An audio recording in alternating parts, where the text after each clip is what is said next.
The Denver Broncos' Plan B might just be better than most teams' Plan A. Despite a wave of injuries, the Broncos' front office has made some sneaky, under-the-radar moves that are nothing short of brilliant. These adjustments could make all the difference heading into their clash with the New York Jets.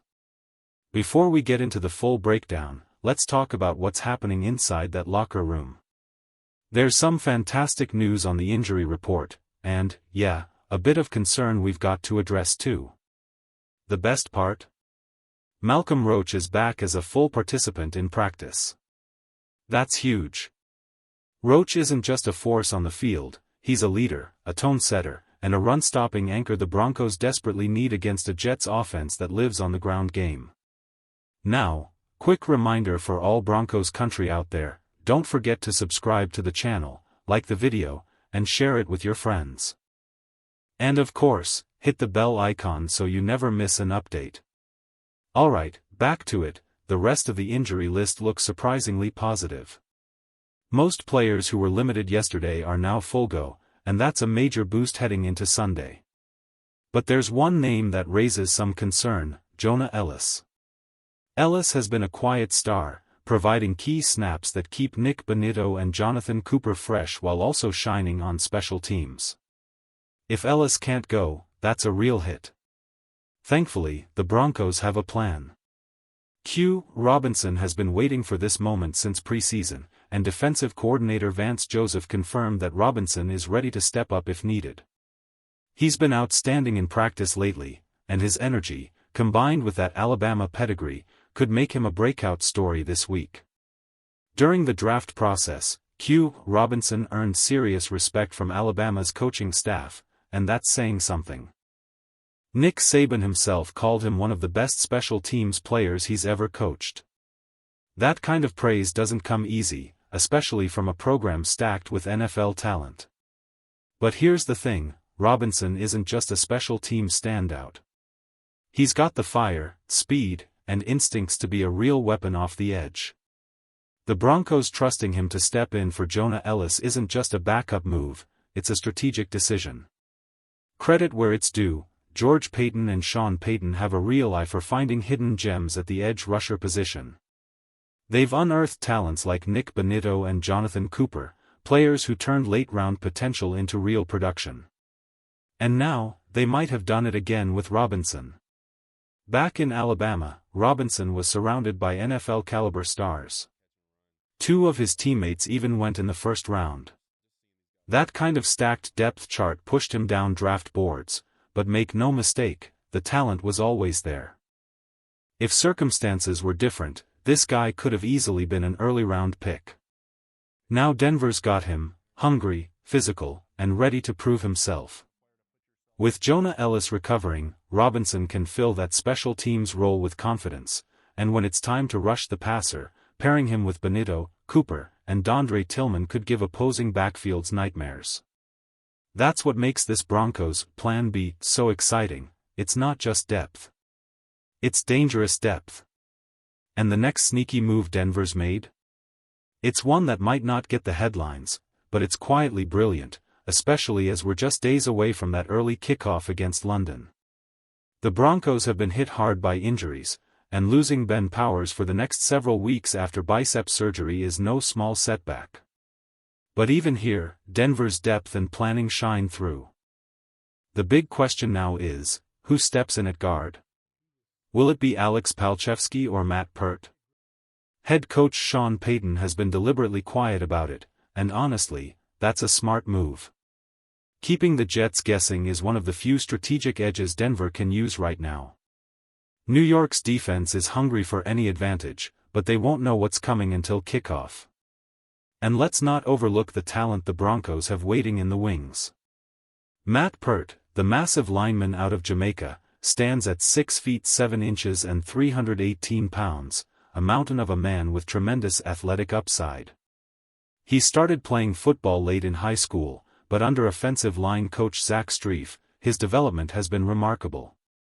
Strief tore him down, rebuilt his fundamentals, and reignited his confidence. We saw flashes of that dominance during the preseason, proof that he's ready when his name is called. Then there's Alex Palczewski, a rock-solid, technically sound lineman who's already proven himself in those heavy jumbo packages earlier this season. He set a Big Ten record for most starts, was an All-American, and didn't allow a single sack during his senior year. That's reliability you can trust. So whether it's Pert or Palchevsky lining up at right guard, Broncos country should feel confident. Both players are capable, both are hungry, and both are ready to step in and protect the pocket against a fierce New York Jets front. Once again, Denver's so-called Plan B looks less like a backup, and more like a statement of strength. Another Plan B that deserves serious respect lies in the Broncos' secondary. We all know that Plan A is elite, Patrick Surtain too, arguably the best cornerback in football. But what about Plan B? That honor goes to Riley Moss, and lately, he's been catching some unfair heat online. Yes, Moss has had a couple of rough plays, but let's be real, every corner in the NFL gets tested. What matters is how you respond, and Moss has shown heart, toughness, and growth. Even more telling, both Vance Joseph and Sean Payton have come out defending him publicly. And they wouldn't do that unless they believed it. If they thought Moss was a weak link, they'd make a change. They've got options like Jaquan McMillian and Chris Abrams-Draine, who even picked off Justin Herbert last season. But they're sticking with Moss, and the numbers back that up. According to the advanced metrics, Moss has allowed just a 42% completion rate when targeted. That's elite territory. Even more impressive, he's forcing tight window throws on 35% of his targets, meaning quarterbacks can't get comfortable throwing his way. NFL analyst Zach Sayers broke it down perfectly. When ranking every cornerback by opponent passer rating allowed, Moss sits among the top 10 in the league, right around an 83 passer rating against him. For a young corner still finding his rhythm, that's outstanding. So while social media might focus on the few bad plays, the film and the data tell a different story. Riley Moss is holding his own and quietly proving he belongs. In Denver's world of next man up, that's exactly what you want to see, a young corner growing stronger under pressure, and a coaching staff that believes in him. Once again, the Broncos' Plan B isn't just surviving, it's thriving. You can tell Riley Moss is still replaying that one in his head, that tough 3rd and 17 play where he pressed up against one of the league's best receivers at getting off the line. In that moment, the smarter move would have been to drop 15 yards and keep everything in front of him. But that's how young corners learn, through the fire. And here's what stands out, after those early lapses against T. Higgins, Moss didn't crumble. He bounced back and finished that game strong. That's resilience, and that's exactly the kind of mental toughness the Broncos are building this season. The analytics support it, too. Marquee Sports highlighted how Moss owns one of the highest coverage grades and one of the lowest separation rates among young corners. Sure, he's given up some yards, but he's consistently in the right position, and once he starts turning those near breakups into interceptions, people are going to see what the coaches already do. After that Bengals game, Nick Bonitto said something powerful in the locker room. He shared that Moss told him, "I love this, I love being targeted over and over." That right there says everything about his mindset. He's not running from the challenge, he's embracing it. That's what defines a redemption story, and Moss is writing his chapter right now. Even though some fans might have started to doubt him, Vance Joseph and Sean Payton haven't. The data hasn't either.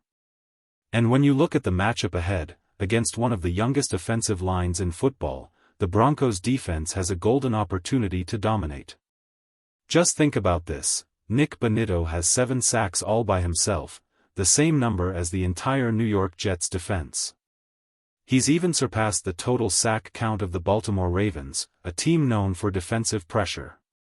That's not just impressive, that's a statement. It's proof that Denver's Plan B isn't just holding the line, it's raising the bar.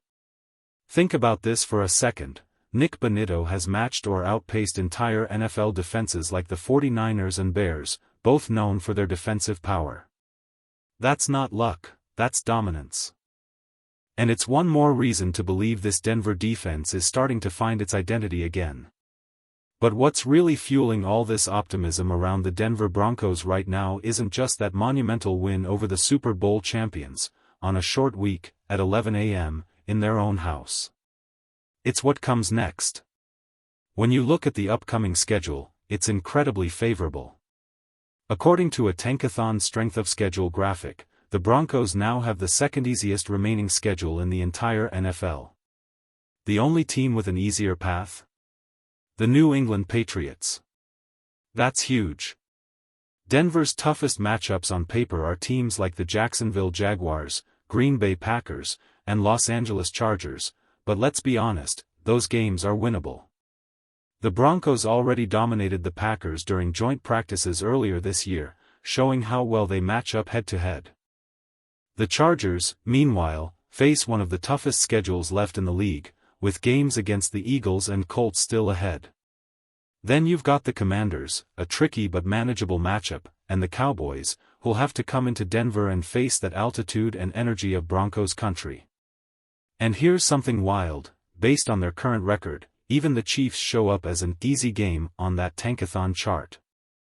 And that's where things get interesting, because the Chiefs, the team everyone measures themselves against, now face the 12th hardest remaining schedule in football.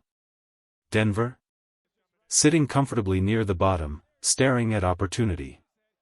This isn't just luck or coincidence, it's timing. The Broncos are heating up at the right moment, with a schedule built for momentum. Look at what the Kansas City Chiefs have ahead, a brutal stretch. They've got the Lions on a short week, the Bills, the Colts, the Chargers, and, of course, they still have to face us, the Denver Broncos, twice. That's not an easy road by any means. Meanwhile, Denver is finally in position to take advantage of its momentum. With one of the easiest schedules left in football and a team that's starting to click on both sides of the ball, the path to the AFC West crown is right there for the taking. What makes it even more special is how this team is playing. Going into Philadelphia and knocking off the defending Super Bowl champions on their home turf wasn't just another win, it was a statement. It was proof that the Broncos are no longer a team searching for identity, they've found one. And for everyone in Broncos country who never jumped off the bandwagon, when the team was 2-2, when the critics doubted, when it looked like the same old story, you believed. That belief matters. That energy fuels this comeback. Because right now, the future in Denver isn't just bright, it's blazing. This is a team reborn. A team fighting with heart, unity, and fire. Broncos country, keep that energy, because something special is happening in the Mile High City.